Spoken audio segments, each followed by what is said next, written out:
It's 1 year today since Gillard toppled Kevin Rudd for the Labour leadership, and the Prime Minister has declared she's not about to fold in the face of her own poor polling.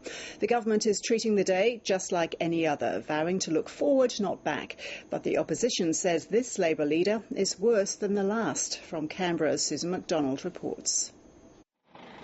A lonely vigil for a former PM. I believe Kevin was a really great Prime Minister. In some circles, it's known as Assassination Day. For Julia Gillard, good morning. Good morning. G'day. Prime Minister.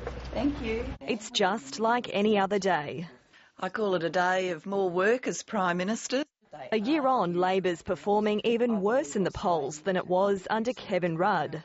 And as we work our way through those tough reforms, I'm not surprised that that is causing some anxiety in the community.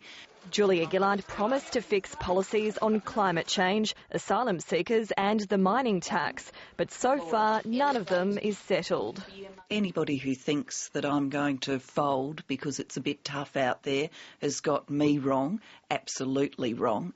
The Prime Minister said 12 months ago that the government had lost its way, and unfortunately I think the ordinary Australians have been paying the price. So was the coup worth it? I think it was. I do think it's been a tough year. Only a fool would suggest it hasn't been. And does anyone have regrets? Well, you ask if anyone, I guess there's probably one. Kevin Rudd's not avoiding the spotlight today. Hi guys, how's everything? Good to be back in Brizzy. He addressed a business breakfast in his home state. My name's Kevin, I'm from Queensland and I'm still here to help. Just another day, according to his cabinet colleagues. I think our cabinet works very well. It works professionally. I think we all have very good relationships with each other. The Labor Party isn't alone in experiencing tensions at the top. Liberal members are divided over who should be the party's federal president, and it's spilling over into a very public dispute.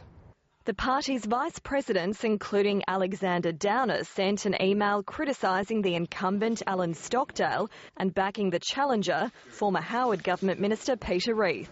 In my 32 years of full-time service to the Liberal Party, I have never seen an act of treachery quite like this. A formal ballot will be held tomorrow. Susan McDonald, ABC News, Canberra.